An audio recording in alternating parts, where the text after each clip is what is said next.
hip. Hooray! Hip, hip. Hooray! This is just a token. This is a token. We actually got to give that back. I thought I was going to eat it the whole time. Let's pretend. All right, let's do it one more time. We've Thank got you Derek all all the very way much. from Silicon Valley. Let's say thank you for coming. Thank you very much. Thank you very, very much. I feel very welcome. I mean, of all the places I could be on my birthday, I'm in Melbourne, Australia. How cool is that? That's it. That's it. You were stressing me out. His flight was at 5:20. I was thinking there's a good chance that the got stuck in customs for about 2 hours, and I just called Ara to tell all you guys to go home, and we're very sorry. And With all my seashells with all their diseases I bring in from the islands where I just came from, and what else? You can't bring it. All my beef jerky from the United States, everything. No, you So can't. it's now in your country. It will infect you. It goes in the bin, man. We don't want it. Tonight, one thing I didn't mention. I didn't even give a mention about Startup Grind, what we do, but we're about to do it tonight. You want me to do it? No. This is my show, man. Slido. So, any questions you got for Derek, just go there. You don't need to download anything. Just go to that slido.com, use that hashtag, and then you're in. Thanks for coming, man. Thanks for having me. So, you're in the Melbourne, best city in the world. Right? You should be feeling Is pretty that lucky. right? It's true. Then you got on top of that, you've got the greatest chapter director In the world. right here too. So let's get started. It's interesting to me because I've been there pretty much since the beginning. I was like the 11th chapter coming on. But before that, tell me a little bit about Startup Grind. This is even pre garage days, really, wasn't it? And this idea to just get a group of guys and girls together after work to help each other. Tell me how that came Yeah, about. I mean, again, thanks for having me, and appreciate you all coming out. I've been an entrepreneur for full time for 7 years. I feel like I've been an entrepreneur, for most of my life, trying to start down little things in high school that never. Well, hang on. worked or Yeah, you're right. I didn't go back early enough. That's all right. Yeah.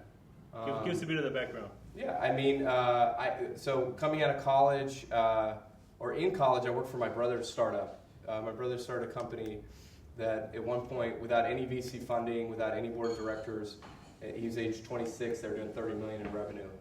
And I got to see that. I was like a customer service person in the sales team. And Didn't give you a very I good job. didn't get a lot of, I wasn't really a trusted entity there. It was my brother, so he knew, all the things I would screw up.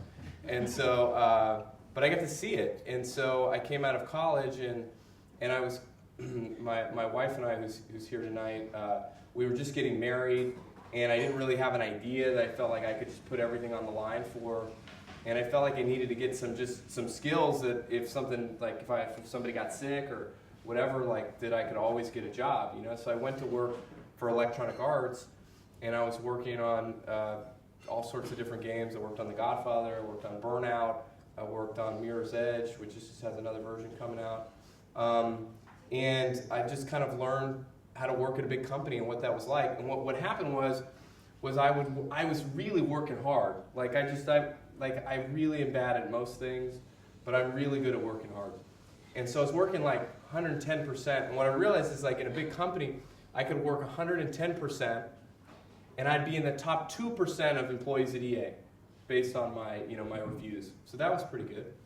But then I wasn't really fulfilled by it. And so what I realized is I could actually work about 70% and still be in the top 10% of all employees. So I was like, well, screw that. So I would take that 40% energy, and every morning, instead of being the first person in, I'd be like the third person in the office, and I'd go to Starbucks and just work on my ideas. And then instead of being the last person out, I'd be like the third to last person out, and I'd just go home and work on my ideas. When did this conversational internal dialogue just come to you and say, look, I'm going to start doing less work at work? It was really early. I'm just not going to put the effort in It sounds anymore. like sounds like a tagline for a European country.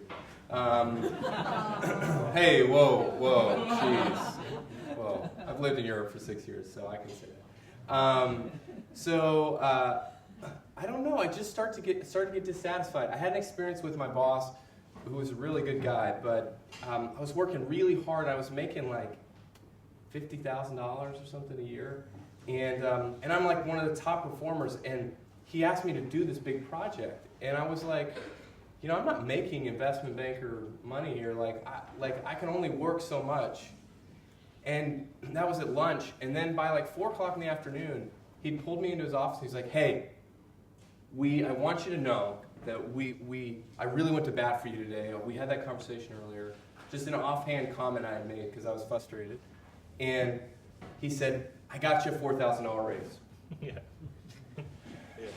This is in Palo Alto too, right? Yeah, we live in Silicon Valley. Yeah. And so it's expensive to live. Sure. $4 grand's not going to help. It didn't matter. Yeah. It didn't matter. And more importantly, it was like the fact that I had to complain, and I didn't even really complain, but the fact that I had to say something was like, I don't want to work in a place like that. Like, I don't want to work in a place where like I have to like, I'm killing it, I'm crushing it, and like I still have to complain. Like, you should just do those things, you know? Or like I have to beg for a promotion. I got promoted. I left. When I left, I would have been promoted 4 times in 3 years. And like, I just like, I don't know, it just felt, like that was really what mentally switched it for me. And then it was talking to my wife of, hey, can we do this? How do we do this? You know, this is going to be scary. You know, her dad hasn't worked at the same company his whole life. And, you know, this was something completely different. And your startup is more than you. It's you and your family and you and your significant other. And if they're not on board, you're screwed before you even start.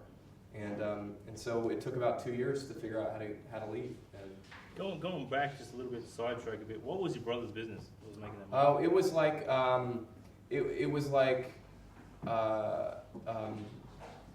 Squarespace and Shopify. It's like you build your own website with an e-commerce thing. But this is like in 2001, nice. 2002. So he was like GeoCities sites, if you remember those that Yahoo had, like you could build your own GeoCities page. It was like he was right in there at that time. Yeah. So fast forward a little bit. I know there's a little. So you decide, look, to jump into entrepreneurship, but there was the first business was advertising. Is that right? Yeah. I know this story. Yeah. So the first business to leave EA, like, what was the great idea to finally quit your job, right? It's like, oh. And it was a great idea. So I have this friend who works for a trucking company in the United States. He's one of my best friends. And we had done some businesses in college together. And then I'm in marketing. So it's like, if you put those two ideas together, what do you have? Like those two fields of expertise? Anybody? Truck advertising. Yeah. Really, really awesome business. You know, printing huge signs and pasting them on dirty old trucks. But he couldn't, when I quit my job, he couldn't quit his job. So when I quit, also we just had our first child. So I used that time, had our first baby, I took 6 weeks off, which you Sorry, everybody, we have Erica here in the second row. Come on, she made a big jump here, come on. Thought it was only right to do.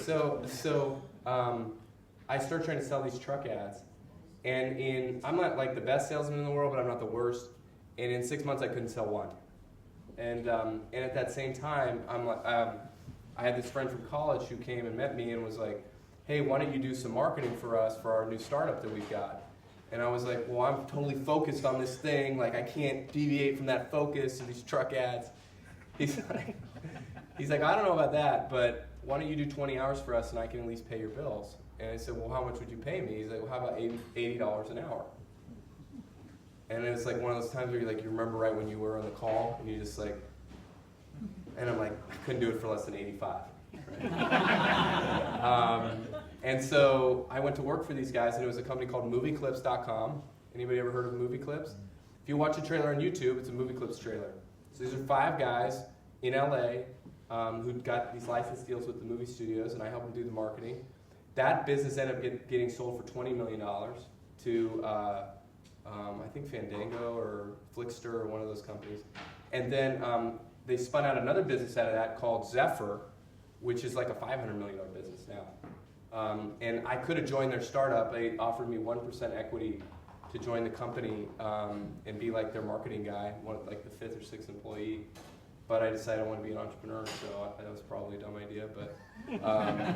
But I got to see it, right? I just got to see people that were doing it and what worked versus my terrible startup that I was running, which didn't work at all. And so that helped me grow and learn. So, but startup grind itself was kind of happened while you're still at EA, is that right? Well, so no, right at that same time.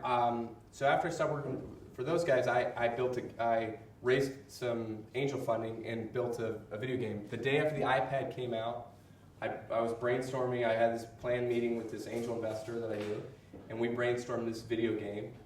And I started working on it. I built a team. We started building a video game. And at the same time, I started holding these events in my office called Startup Grind. And it was really simple. It was nothing. It was 9 people. It was probably the people that are on the front row here. And it was about friends getting together, helping each other. And we had pizza, and we said we'd do it once a month. And it worked. And it was fun. So we decided to do it again. And we just kind of did that every single month. And about 6 months later, we had 4 people attend an event. And I got in the car and said, I'm never going to do this again. This is just a complete waste of time. I had to focus on the other thing I was doing 29 days out of the month. But I just decided to, honestly, to give it 1 or 2 more shots. And but I was going to actually try. I was going to really put some effort into it. We really tried to market. We ramped up the marketing, and then we had the only event where we had more than 20 people come was this one where we invited someone that sold their company to speak. So we said, let's try that. So the next event, 6 weeks later, had 40 people, and I didn't know any of them. They had just come. And then the event after that had 60 people.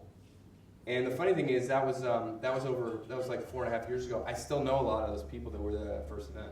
They're still my friends.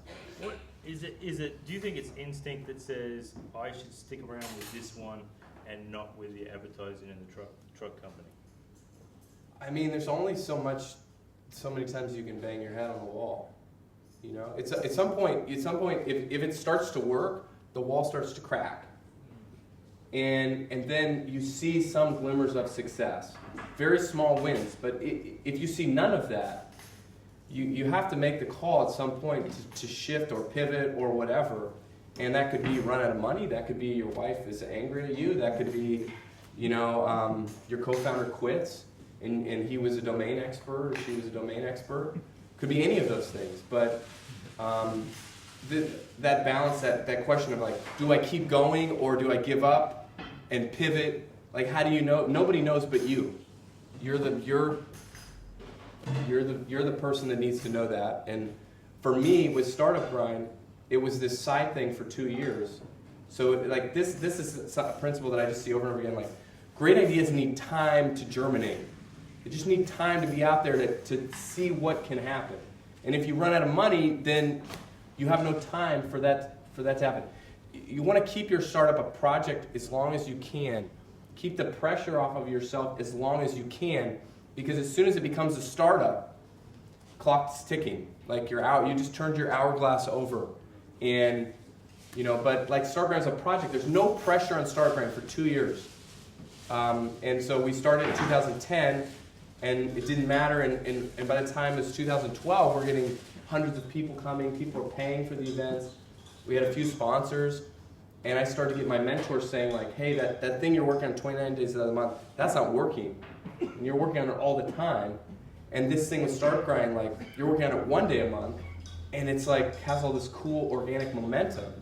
And as I've interviewed founders, just like Chris as you've interviewed founders, it feels like the great ideas have this organic quality about them that you push the ball down the hill versus pushing it up the hill all the time.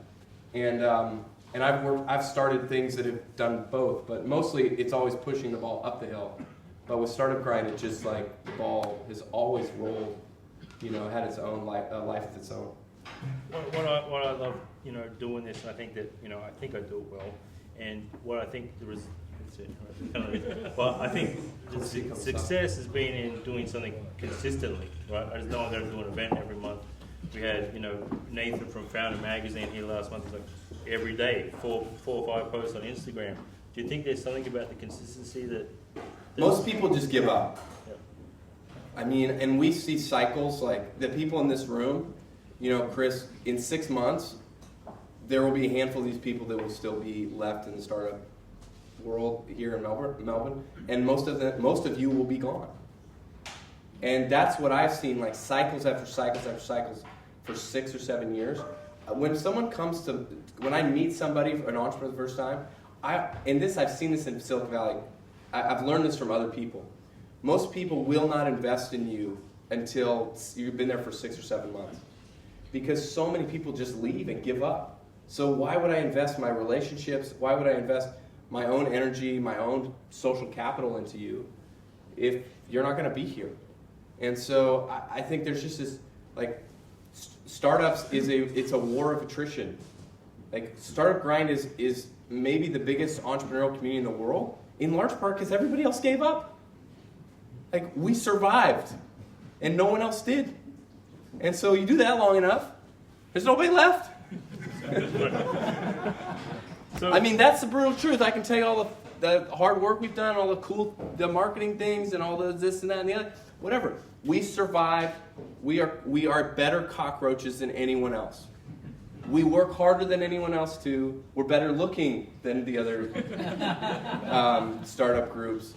But really, we have survived. well, I think you're talking it down a bit. I mean, you got like I don't know, Startup Weekend, right? And what's that group? Up Global, whatever it is. I mean, Yeah, they gave up. well, I not only shouldn't that, say like, you know, Sorry, Mark. we say largest independent, but they would probably be the biggest, right? Or they were the biggest. But the point of the story is that their structure of how they took care of their people, and I think it leads into how you take care of us and all the chapter directors is worlds apart. All right? those things add to it, but if I'm going to be totally honest, and I think honesty is always the best policy, those guys just got tired.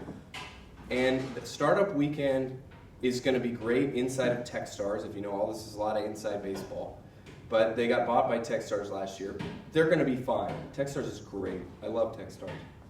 But they're not going to, I think they have peaked, right? They crested. That's just what happens. And from my understanding of it and talking to a lot of those people, they've been doing it 2 or 3 years longer than us. They got tired.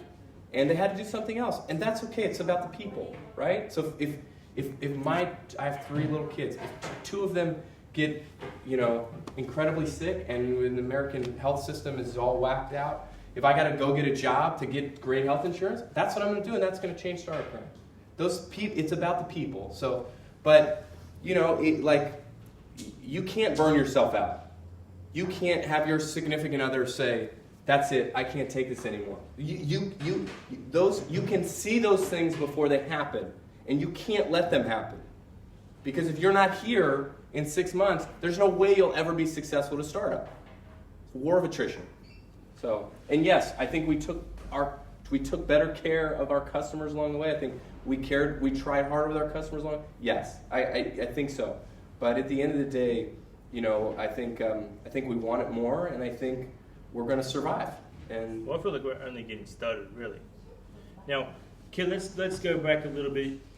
Tell me something. Well, that's something too. Can I just say something about that? You hear these founders and they speak, and and it's like, oh, this is just the beginning, and like, you raised $40 million, dude. Like, this is just the beginning. Get a clue. Like, that's such a dumb thing to say. I haven't raised $40 million, but like, what you're saying is like, in the beginning, you can only see what's here, right? And so, like, when it's us in the beginning, it's 9 friends, and we're just like solving our own problem. But as time goes on, you understand that in our case, that there are 400 million entrepreneurs in the world. And there are going to be 100 million in China in the next 10 years. And you see, and we help a few million a month through everything that we do. So you, in the beginning, you can't see how big it can be. You're just solving it for yourself. But you're exactly right. Now that we see how many entrepreneurs in the world, how big a trend this is, and where we are in the whole map of everything, there is a big opportunity, and yeah, we are just getting started. Well, yeah, even like tech startups just becoming mainstream too. We happen to be on that wave at the same time. Can we talk about some of the pivotal, the turning points for Startup Grind along the way? I know when Jason Calacanis was the first big speaker that came along, And That's really the day I met you. I mean, I think that was really the turning point. That's true. We'll get to that. I want to do it in a time frame here. So, Jason Calacanis, this big guy, big in the tech world. You managed to get him to speak. He's a real busy guy. You can tell the story from here. He says, but basically the fireside chat is born. Yeah, he says, I'm too busy to do a talk for you and prepare that. I'll just show up. You can interview me. Like, all right, fine, I'll interview you. And no one was really doing that. And it really worked. People liked it. It was a good interview. It's still online. It's actually not a great interview, but it was, for the time, it felt good. And so we're like, yeah, let's just do more of that. That worked. So the next one was Naval Ravikant, who's the founder of AngelList. And he came down, and that became part of, our value proposition. The speakers can just show up. Like Chris didn't tell me I didn't prepare for tonight. He didn't tell me what the questions are. He's just going to interview me. That's easy for me, right? I can just show up. And it's good for him because he's sitting up here and you get to know who he is, and me and him build this relationship better, so that's good for him, and he's doing all the work, with the team. And so, there's like this, and then you as the attendees, hopefully you learn something from this conversation, and it's less of a sales pitch, because I didn't have time to prepare a PowerPoint with all, pitching you on all my stuff that I'm trying to sell. So it's like, it works for everybody, right? And so it just like, that works, so why do something else? And I think the nice thing about the events is like, the monthly thing is every month you had it was like a new launch, right? You could try 5 new things, and then the ones that worked you kept doing, the ones you didn't, you stopped. But we just did that. We never deviated from that again. And that's been our hallmark across the world. And I think, people call us TED for startups. We don't do TED Talks, but we do our own version of it, and it's these chats, and I think it brings something unique that didn't exist previously. So, when did do you want a mic on there? Yeah. When did somebody come up to you? I think it was someone from LA. Can you hear me in the back? Yeah. Was it someone from LA that was the first one that said, hey, or was it New York? Someone said, I love this format, I love what you're doing here. I want to do it in my city. We had this guy come up in the fall of 2011, and he's like this surfer guy from LA, like total bro. Bro, I love Start and Grind, bro. It's so gnarly, down in LA, and the community is so gnarly. We need this, and it's like, can I just start growing down there? And it's like absolutely the worst guy. You would never want this guy to represent your brand, right? But we had nothing to lose. So it was my first inclination was, that's a horrible idea. And I said that, this is a horrible idea. There must be 20 things like this in LA. And then we're like, well, there's nothing to lose, so let's just do it. So I got the movie clips guys, my buddies were the first speakers. I got them to speak. I flew down to make sure it was not going to be a train wreck. And it worked. And then we started in New York, and it worked. And no one was more surprised than me. But, and this is one of those things too, if the idea is organic, and if it's not your baby, Start Grind is I helped create it, but it's not my baby. Other things have been my baby. That, I built some products that it has to be this way. But Start Grind is always well, whatever needs to happen can just happen. And this is what people wanted us to do. So we're well, let's just do that. And so, so early 2012, just a little over 4 years ago, it was LA, New York, and Silicon Valley. And then for about 6 months, we just tried different things with 5 or 10 different chapters. And then, about the time we met you, about 4 years ago, we're in about 5 or 10 cities. And then we're here's the model. And it was totally driven off of what I would do if I was in LA, what I would accept. And the way our model works, we do an 80-20 split with the local chapter directors. They take 80% of anything that happens. They use that to run the chapter. They don't do it to really make money. They do it for all the other intangible things that come from it. But that was enough to, I felt that felt good to me, so we just did that. Whereas the flip side is Startup Weekend or whatever they would take 80 or something, right? I don't know. Not bad mouth. I'm It's a flip. That's why I said it's Yeah. a big part of taking care of people. Can you tell me about Sydney? Because we got Daniel. Where's Daniel from? Used to work for Uber now. My buddy Daniel. He knows Arj. He used to work for Uber. Two guys showed up at one of my events in 2012. Just walked out of the crowd, and they were like, hey, we're from Sydney. And I'm like, honestly, like that's all it was. Hey, we're from Sydney. Hey, you should do Startup Grind in Sydney. And they're like, what are you talking about? We were just shaking your hand to say, like, good interview. And I'm like, when do you go home? Like, what's going on? Who are you anyways? And they're like, oh, I work for Vodafone and I this. I'm like, oh yeah, you guys seem sharp. You dress nice. You know, good looking guys. Okay, you probably figured this out. So I'm like, we're going home tomorrow at lunch. I'm like, let's do breakfast in the morning. Like, I've just done the event the night before. We're, knackered, as you would say. I'm knackered. And we go and I take them to breakfast, and like they're like, all right, well, we'll try it. And they did it, and they crushed it. Same thing happened with Singapore. This guy took a taxi from Stanford, where he was doing like this little workshop thing, to my event, and like he was the last guy there. And I was like, how did you get here? And he's like, I took a cab. It's like a $40 cab probably. And I was like, dude, if this guy would take a $40 cab to come to Startup Grind, like, this is our guy. I'm like, this doesn't make any sense. Right? I was like, this is our guy. I gave him a ride home. I talked him into it. He's been doing it for 4 years. He's hosted like 50 events in Singapore. This guy, Son Lethane, amazing guy. And Startup Grind has changed his life. He's now the developer relations guy for IBM, and he'd be the first to tell you he would never have gotten it without Startup Grind.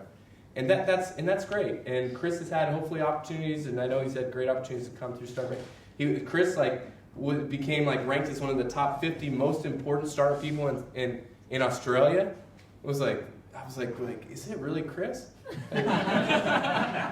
But he's created this. He's done this himself. And the platform Startup Grind has helped him, get to where he's trying to get to. But he's worked very hard, and there's hundreds of stories like that.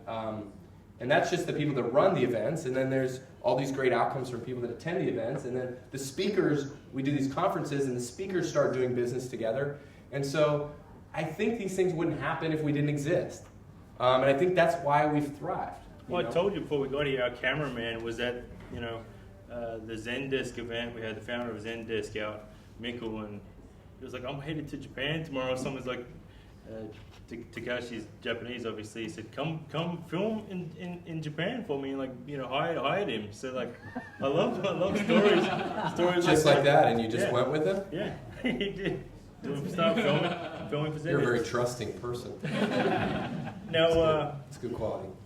I was originally. Is this interesting? I mean, what do you guys want us to talk about? We'll get to the culture and all the growth and stuff.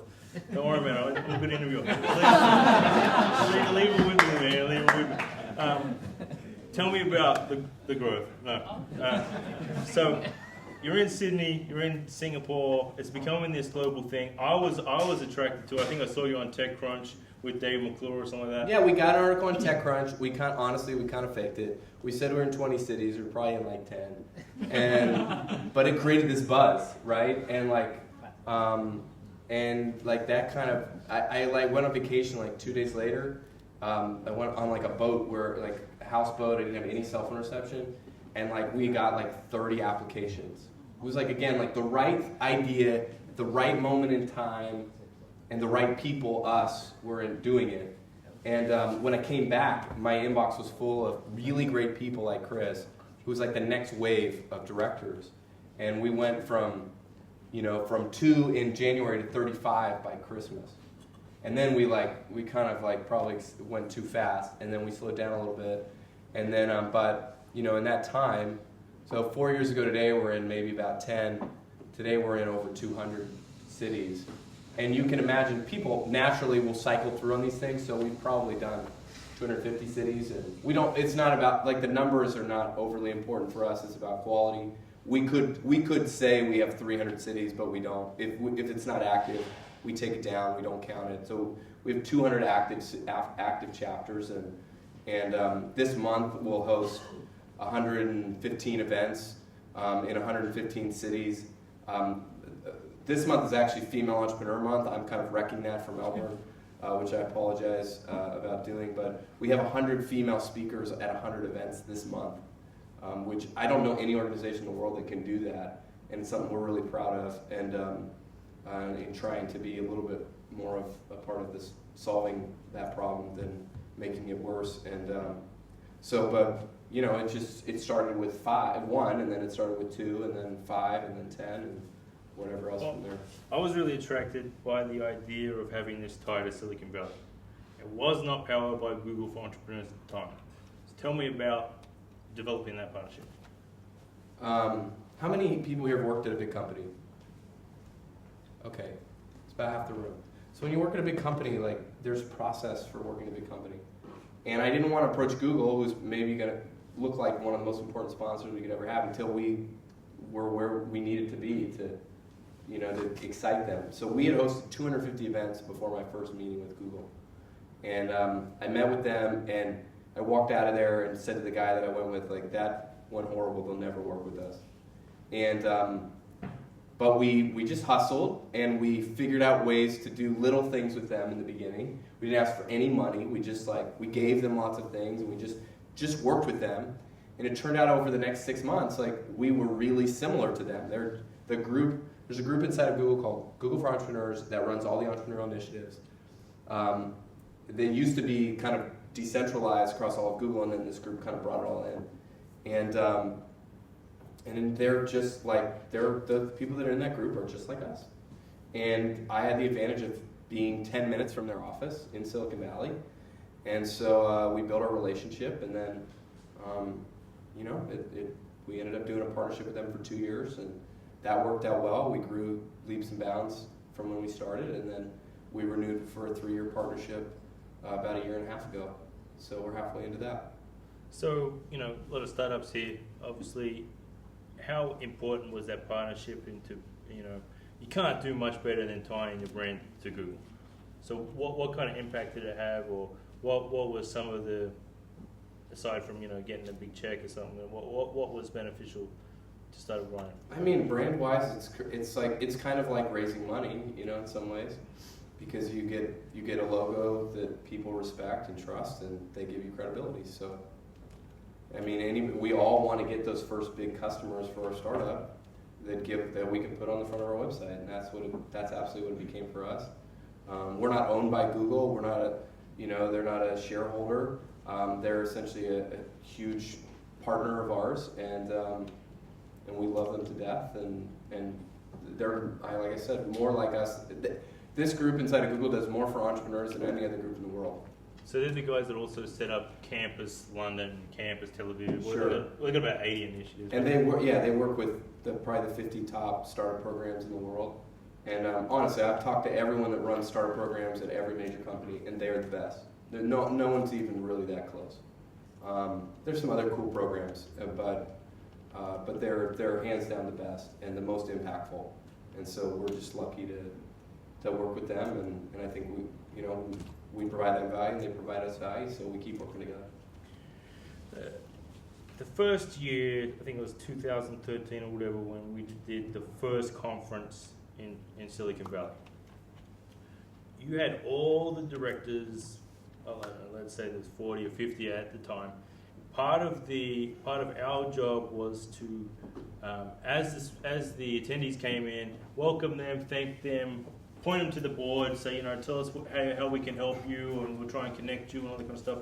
How important has it been, these values that are now literally printed on posters, to our success?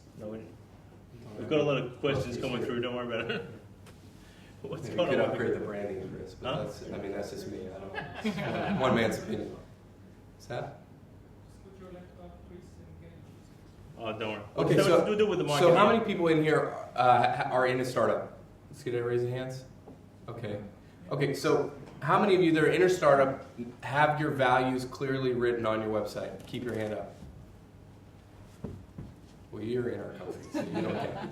Okay, a couple of you. So that's actually, I didn't think we'd have really anyone, but a very small percentage. So I had this meeting with this guy named George Zachary, who's a speaker at our events. He's the first investor in Twitter, first investor in Yammer, and he works for Charles River Ventures. He's a venture capitalist. And he says to me, look, do you know what's special about startup grind? And I'm like, no. And I'm like, what? He's like, it's your values. That's what makes you different from all these other things. He's like, I don't speak at events for startups. He's like, but I love yours, and I'll do it anytime you ask. He's like, because it's about giving, it's about making friends, it's not about LinkedIn connections. And he's like, you need to get these values on the front of your website. So I went back to the garage where we were working at the time, literally my garage, because we didn't have any money, and so we rented a little bit bigger house for a family with a nice garage, which I could double as an office to save money. So we were there for a year and a half. And I sat down, and in 10 minutes, I wrote out the values, some helped by George and others that I just knew instinctively. And it was, look, values are a reflection of the founding team. It's a reflection of the people, okay? It's not just who they are, it's who they aspire to be as well. So, like, I'm not the best representation of these things, but, like, I hope those values to be my values in some cases. But these are the things that were in the first startup grind. As I look back, we didn't call them this, but our values are simple. Give more than you take. Not only give. It's just give more than you take, right? If you don't get any value, then you shouldn't come. Help others before you help yourself. You know, when you sit down and talk to somebody at a startup event, this came directly from me attending other startup events that did this, and I hate it.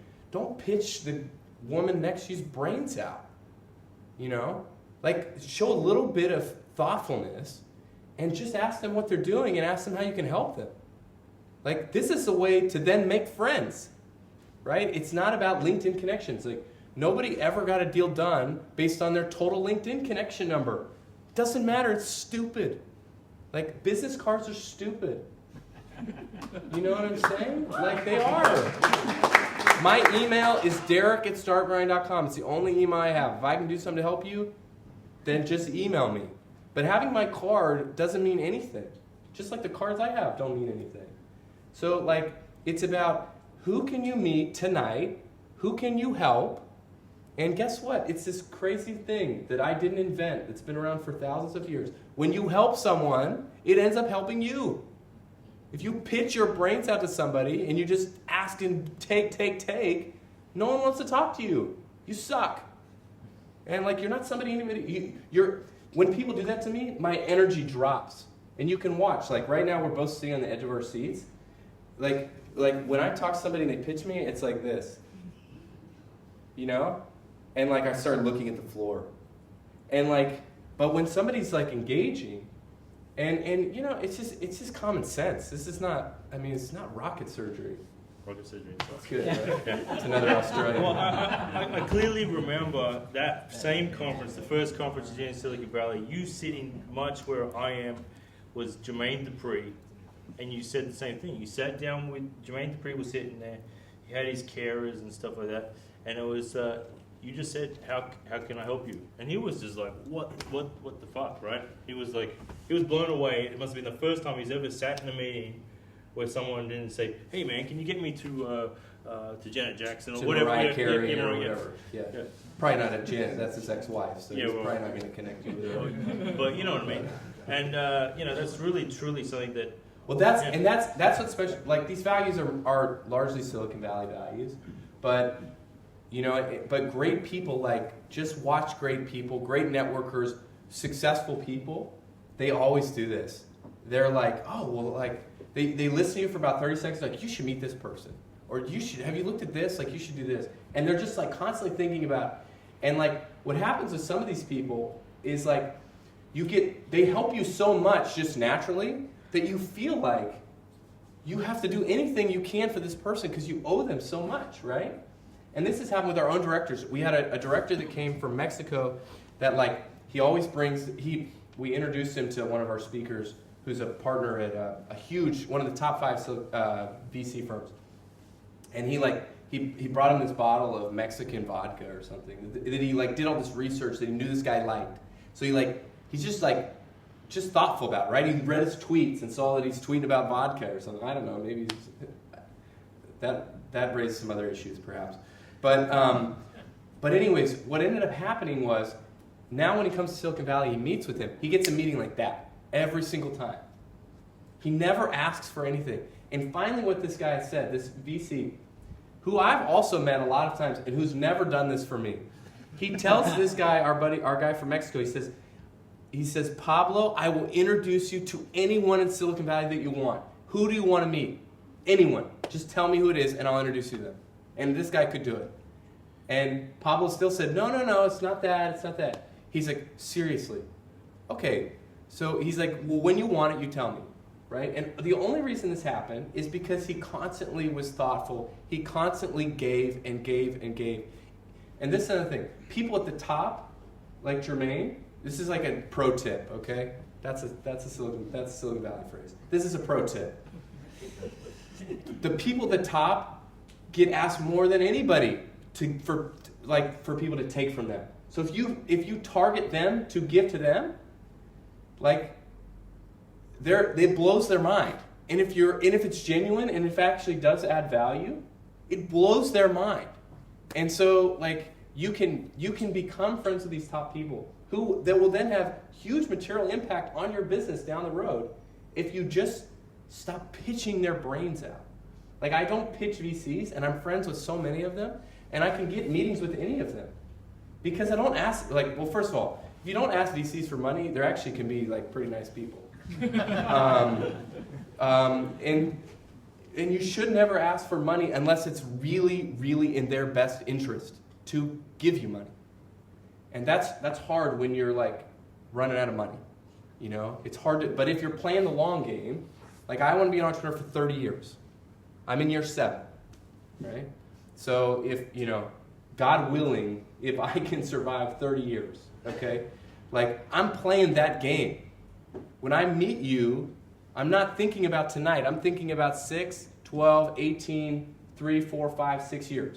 When Chris and I talk, we don't talk in terms of months. We talk in terms of years, right? And so just think about that when you're pitching someone's brains out. Because to me, it says to me that you are not playing a long game and you are not a thoughtful person. This doesn't mean I don't want to know about your startup. I do.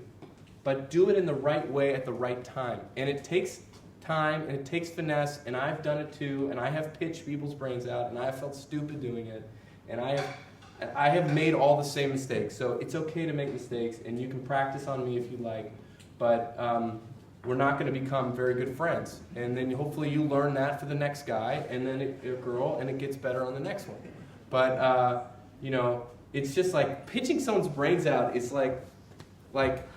it's like, I don't even know a good way to describe it. I'm now like on a rant, but it's sort of like to me, it's like probably like watching someone kiss a mirror. It's just like this horrible experience, right? Like nobody wins. The only guys do this, so it's a guy analogy. Okay, so like the guy doing it is kissing a mirror, so like he doesn't feel good.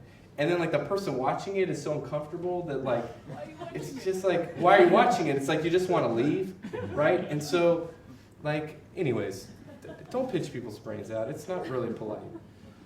All right, I'll take it. Especially in the States. But maybe in New Zealand or something. You gave me some advice. I love New Zealand. You gave me some advice around that, and it's true because I think as entrepreneurs we think, all right, this is a venture capitalist. I'm meant to talk about my business, and like let's just clear the air that I want your money. But the reality is it changes the whole dynamics of the relationship. And if you create a relationship down the track, they'll ask you if they like your business, you'll just get money, right? Almost 0% of all startups that raise money come from you walking up to them and pitching them. It's almost 0% of the good VCs. Maybe the crappy VCs, I don't know. But like good VCs do not make investments that way. They don't make investments from cold emails. That doesn't mean you shouldn't send cold emails. I love cold emails. I do it all the time, and it's very successful. And we could talk about cold emails for an hour.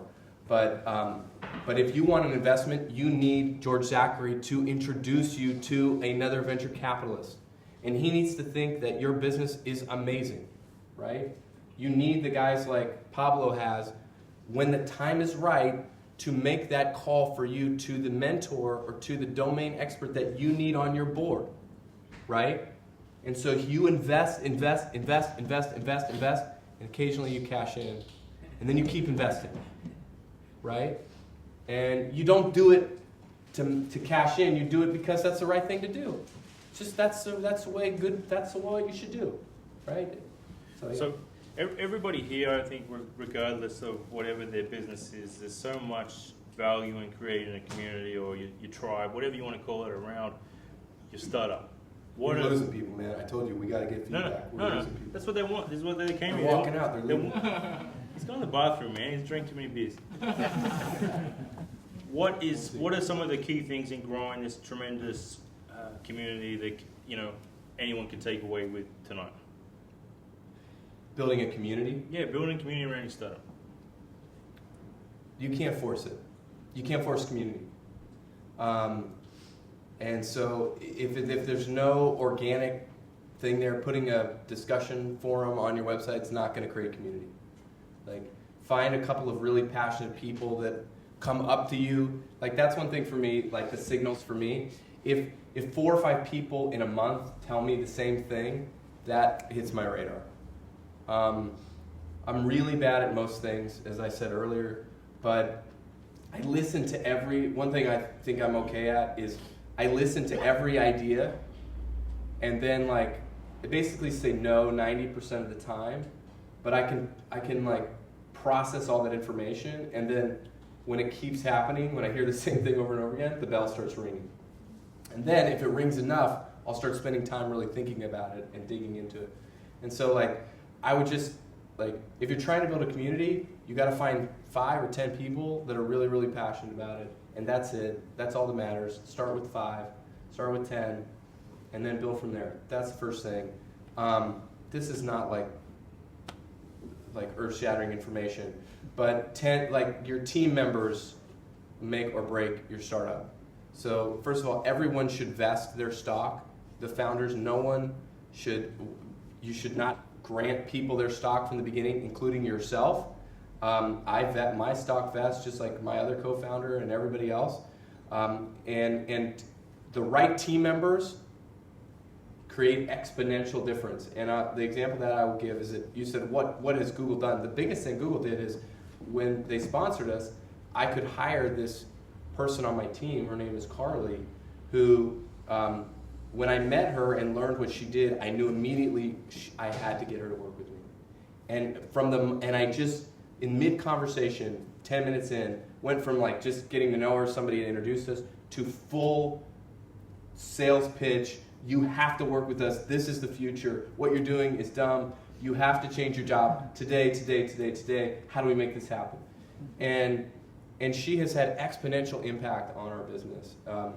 And she is, we need to clone her. And so, if you can find those people, do anything it takes. Give them 20% of your company if you have to. If that's what it takes. If it's the right engineer, give them anything. Make them a co-founder, even though the company started 2 years ago, right? Mark Suster has a great post about hiring your co-founder. It doesn't matter, right? Use whatever you've got. Let them work from home. Let them take every Friday off. I don't know. Just make it work, right? And that's kind of my attitude. With the right people, you make it work. We've got Laura here sitting on the front row who works with us and who lives here, and she's so amazing. She's the only person on the sales team that's not in Silicon Valley. She has to be on the team. We'll make it work, right? And so, and sometimes that overrides things. You say, I'm never going to change this, but you do for the right people. So, what I love about coming here every month is interviewing. He's coming back, so you were right. Yeah, it was his bathroom. Nice. Thanks, man. Is interviewing really self-esteem meter's going back up. Means a lot. Let me get it out, man. Interviewing interesting people. What are you trying to say? I'm trying to get to this. Is a valid point. Just say it. I enjoy interviewing interesting people. You have interviewed some of the best entrepreneurs. I consider it like a mentor session, right? People think that I'm doing this for everyone else, but I've got all the questions are really for me. It's selfish. It's that whole take first and then give later. Yeah. I'm completely against the grain. You know I am. What has come from the learning for your own business from talking to great people? First of all, most people that start businesses are not geniuses. Maybe 2% of all the founders that I've interviewed are geniuses. Patrick Collison from Stripe, I consider him to be a genius. Matt Rogers from Nest, I consider him to be a genius. Outside of those two guys, very few others are. All of them are cockroaches, resilient beyond belief. But so that's one of my biggest takeaways is that, like, you know, if you're looking at me, and hopefully the number one takeaway is like, wow, that guy's an idiot. If he can do it, I can do it. Because when I was at EA, I saw the co-founder of YouTube stand up, and he couldn't get PowerPoint working. And I was like, this is like right when they're like about to pop and get bought by Google. And I'm like, wait, the founder of YouTube can't work PowerPoint? And I'm like, I can work PowerPoint. I could start YouTube. See, like the dumb thing, now you get it. So that pushed me. That's what you should see that. You should know that. That's probably the biggest takeaway I've had. The biggest success from the education startup grind is startup grind. I mean, we eat our own dog food all the time. Well, okay, let me ask you another. What are some common traits that you see with the entrepreneurs that like maybe we could work on, or maybe we, you know, whatever? Yeah.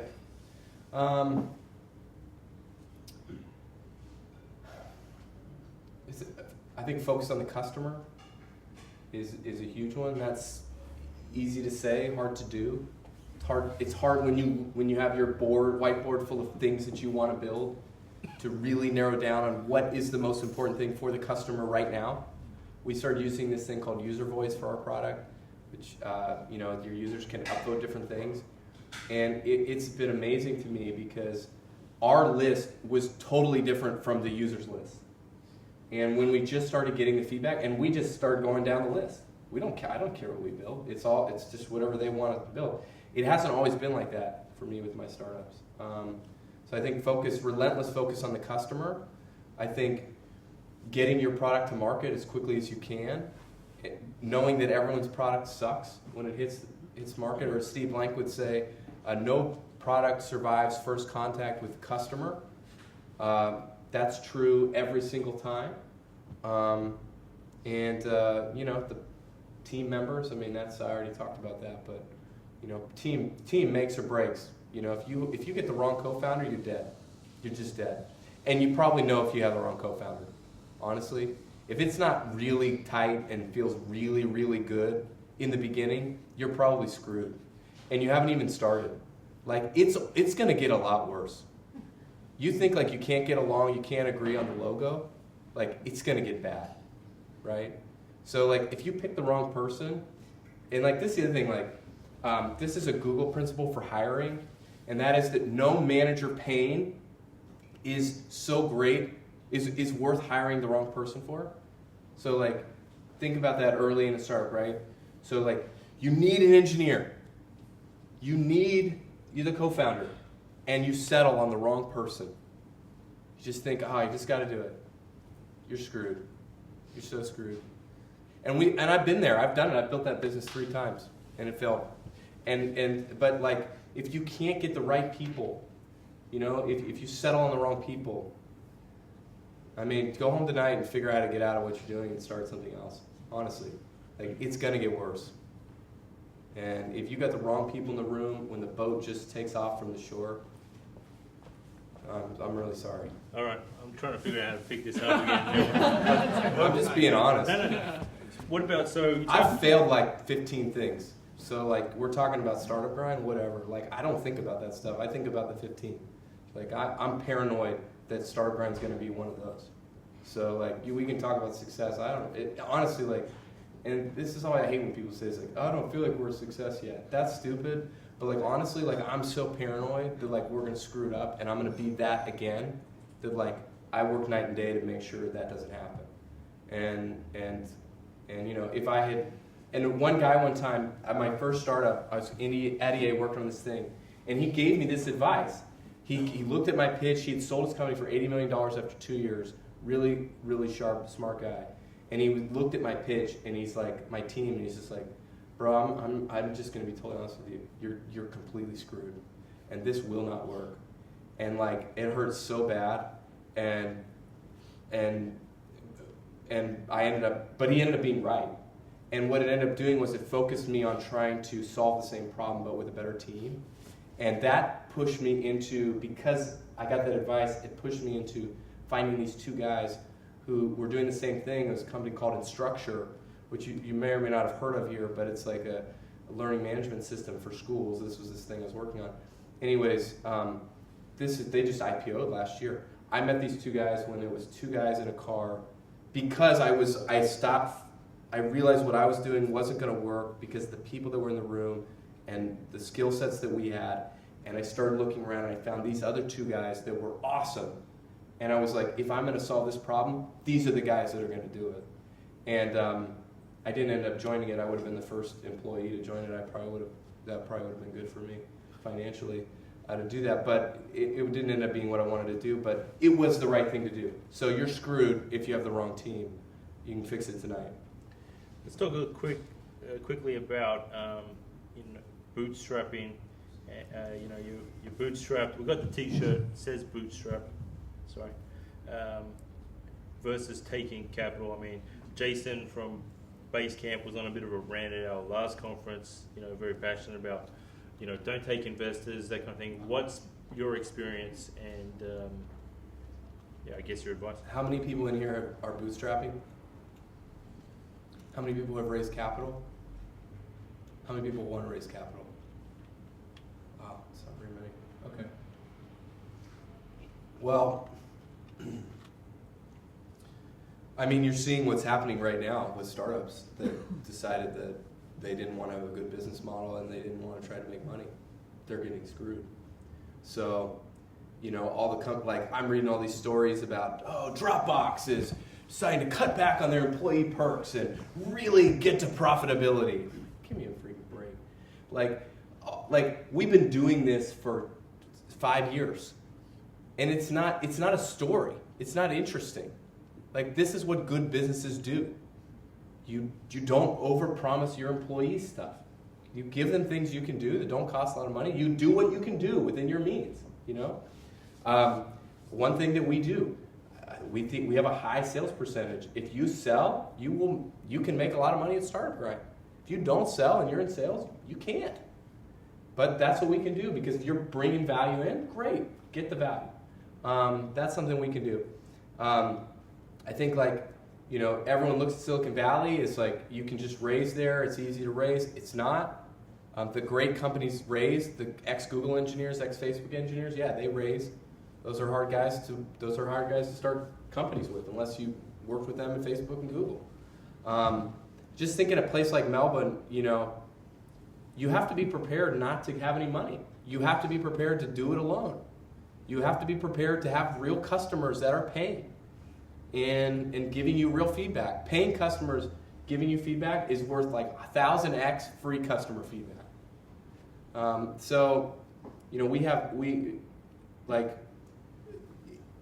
Your first customer ideally should be a paid customer. You can do it. You think you got to get 10 free customers to start? You don't. Try and get people to pay for your product. And in that process, you'll learn so much. Like Steve Blank always says, I'm guessing some of you know who he is, but he's written a book called 4 Steps to the Epiphany, which I suggest everyone buy on Amazon tonight if you haven't read it. But basically, he says when you ask a customer for money and ask them to write a check today, you just watch their eyes, and you'll see their pupils will dilate, and you'll get a real response. Not that oh yeah, that sounds great. Yeah, show me, can bring the product when you get it. I'd love to check it out. We think we'd really use that. Okay, great. We're doing pre-orders. It's $10,000 annually. We just ask you to write the check today, put the money down. We won't cash the check until we deliver the product. And if we don't deliver the product, we'll give you back your check. It's going to sit in an envelope in my office. But we'd love for you to write that check today, since you seem really excited about it. Could you go ahead and do that? Oh, well, put it like that. I don't know. That's when you learn. And if the pain is bad, they'll write that check. I've seen it. They'll write it. Even to a startup, you don't have the product, you can't deliver the product, they'll write the check in advance if the pain is great. And if it's not, you may not actually have a good idea. And one more before we start taking a few questions from the audience, because I stuffed this up. Sorry, guys. How important has been passion to, and doing what you love? I know it sounds a bit cliche, but has that been a big part of your success? Well, I didn't know that this is what I would be doing.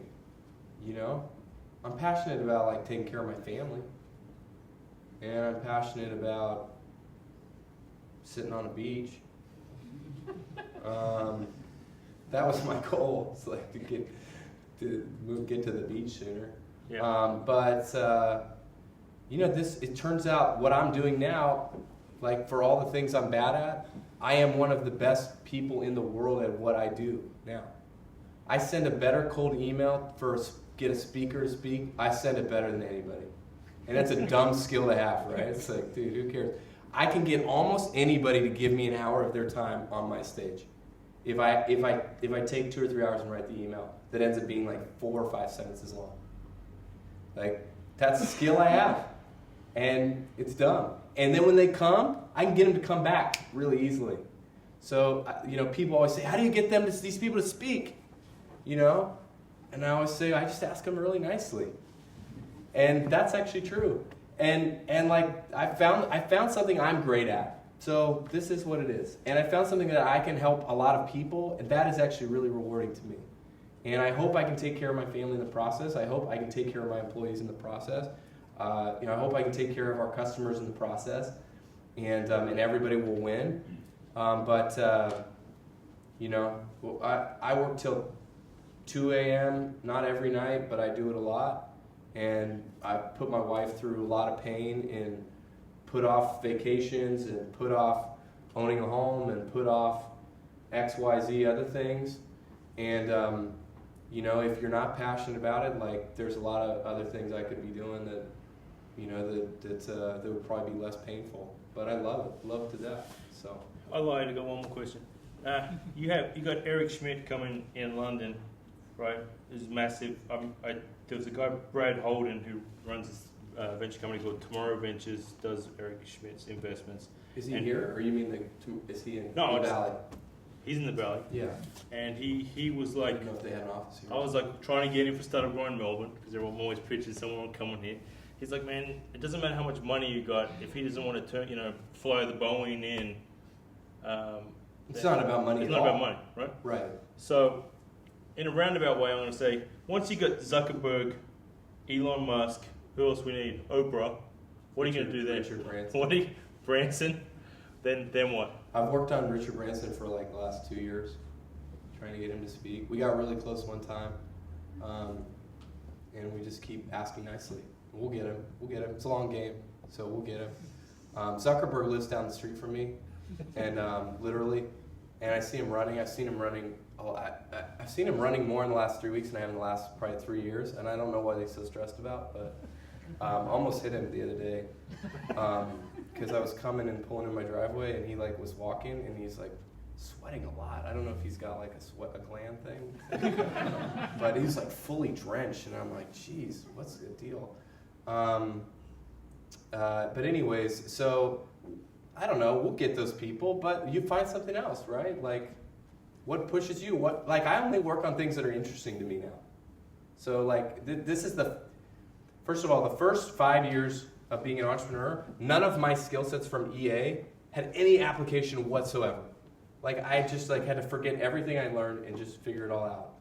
And then now that we've actually got some success, like a lot of those skills and working at a big company actually become really relevant. And now it's just trying to find what's fun, what's the next new thing. And like, again, for me, it's if I lean forward when I hear the idea, if I get on a call with somebody and it's like, wow, that's cool. Like, I've heard enough ideas. I've heard enough people pitch me on Startup Grind stuff that like, if I get that, then like I start spending time on it. And if I lean back in my chair and I'm not excited about it, I have this thing where like, if I decide I'm not doing it, I spend 0 time on it. Like, I won't even write an email reply to it. If it's dead, then I don't do anything on it at all. And if it's an opportunity that I'm excited about and thinking about and I'm in the shower and I'm thinking about it, and I'm driving to work and I'm thinking about it, then like I'm like, I should spend more time. I'll put a day into that and see what comes of it. I'll fly somewhere. That's the thing. I'll fly anywhere within reason to have a meeting if I think it can produce something big. And so like I'll take a red-eye flight. I have 3 little kids, so I try not to be away from home too much. But I'll get my kids in bed. I'll head to the airport. I'll take a red-eye. I'll do a meeting in the morning, and I'll fly back. I'll be back for dinner. You know, and I'll have gone across the United States for one meeting with one company. I'll do that. I do that all the time, just because it could create something, or I get excited about it, and that's, you know, when you get a little bit of success, which we've had, that's maybe a perk to doing that. I mean, in the beginning, you don't do that. You don't have any money, yeah, if I'm excited about it, then I spend time on it. If I'm not, late. Take a couple of questions. Andrew, here, go ahead. Thank you so much, Derek. Thanks. Amazing tonight. Actually, a question for Chris. Given Cool wedding all, ring. Pardon? Is that a wedding ring? What is that? Yeah, it's a wedding. It's on Yeah, the that's cool. finger, yeah. And you actually pay for it. That's about giving too. That's Yeah, you've got one of those for me. I've already got one, dude. Sorry. I'm good. But story for Chris. I mean, Chris, you got a little one. I mean, so I just want Derek to hear it as well. 2 parts. Question: what drives you for startup growing? I mean, you got a little one. I've seen you so many times. Your eyes are almost popping out. Thanks, man. What drives you? I mean, you can see the passion, the commitment. What gets you here? That's part 1. Yeah. I like I said, you think I'm all here, you know, to ask these questions that you're going to get value out, but it's really just selfish stuff. Yeah. It's not a lie. No, I like hearing the story. I like inspiring people, and in a small way, I play a decent part in the community. I think it's all come to the values here, where if there's a way to help other people, it just comes back. This kind of having the ability to sit here amplifies that, but you can create that for yourself. And when was the moment? Yeah, secondly, when was the moment that you thought, "Hey, wow, this is all it's worth it." The time I'm putting in, you're running your own business on the side. You're putting a lot of hours. When was that moment? You go, "Wow, this is what it's all about." Sitting next to Julie Gillard, Yeah. interviewing her. That's our ex-Prime Minister. Yeah, sure. And just Was that last fall? Yeah, a while ago. Yeah. That's just crazy. But Derek will tell you, it's just hustle, because we'll put people in different cities and it just falls flat. Mm-hmm. It's really the person that goes there and just goes Yeah, to I work. mean, that, like, someone's like, how do you decide the cities? Well, if the people are right, we'll do it in a tiny city in Kenya, which we have, or we'll do it in Lubumbashi, or we'll do it in Iran.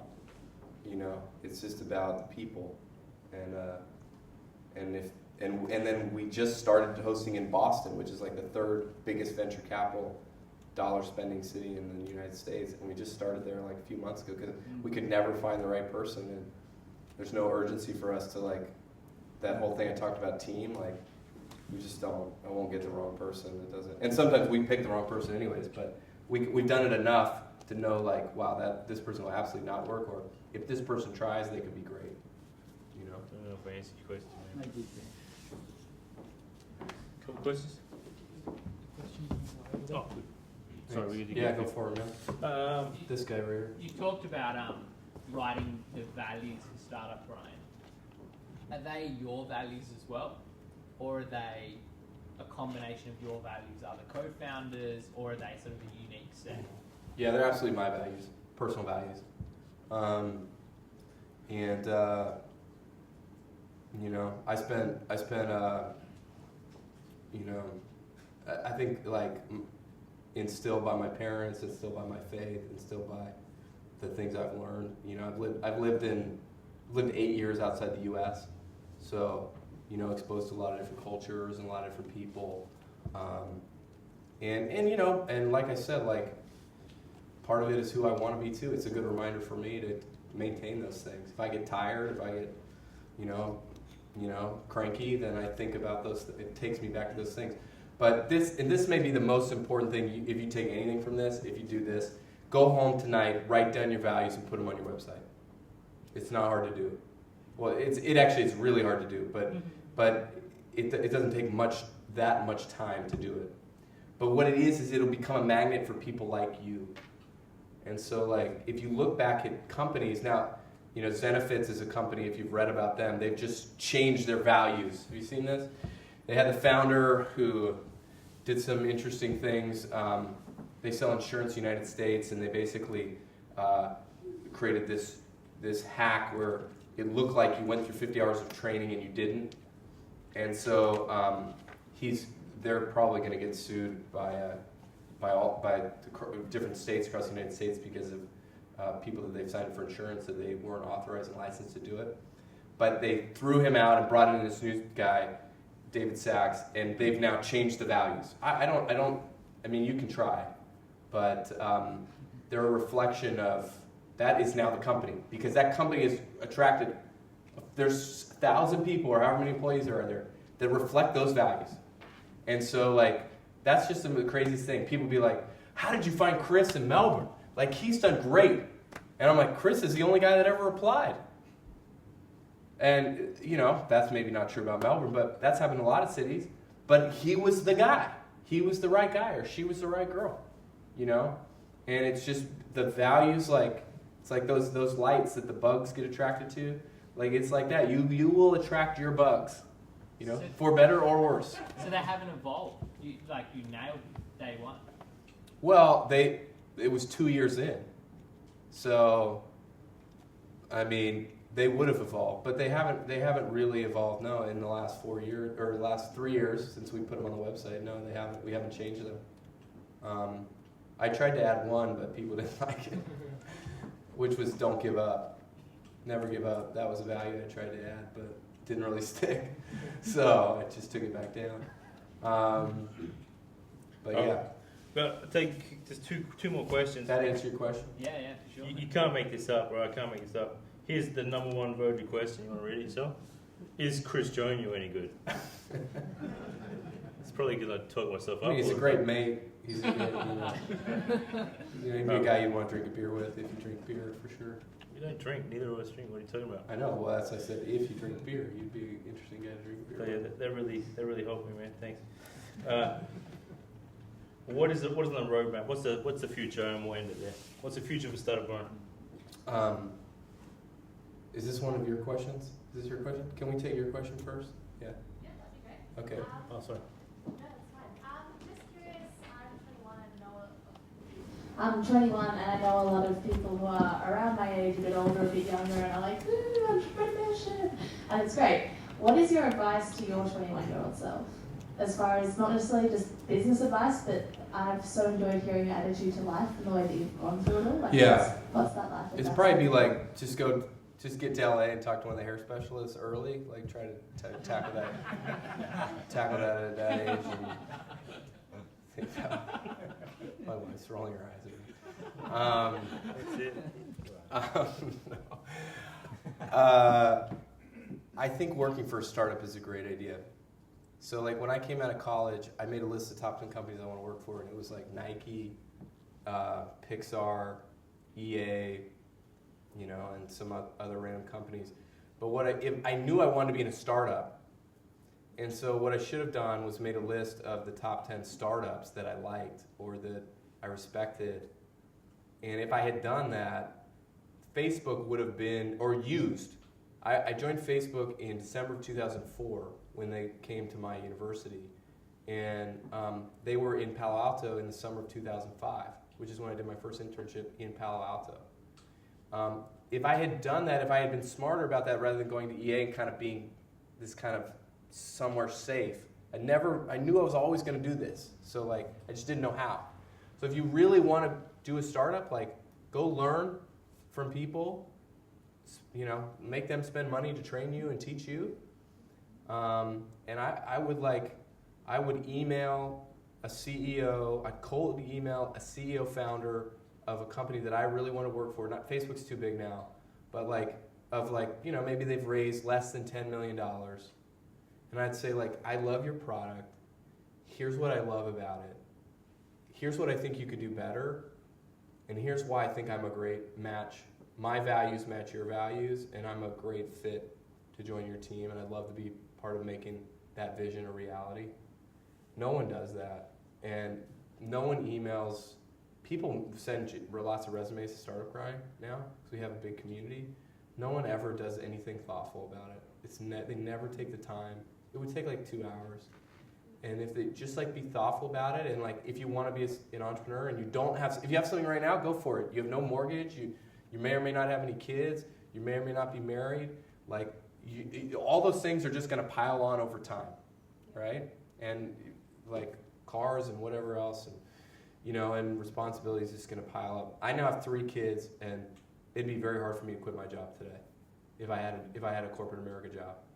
So like, if you want to be in a startup, go work at a startup, or make some of your ideas go on the side, let them be projects while you're working at some company, and learn from them, and then and just when you feel like you got something cool or get some traction or it's making enough money to pay you, like that's a good time to leave. Those are good reasons to leave. I'm just slammed with this other side project which is taking off.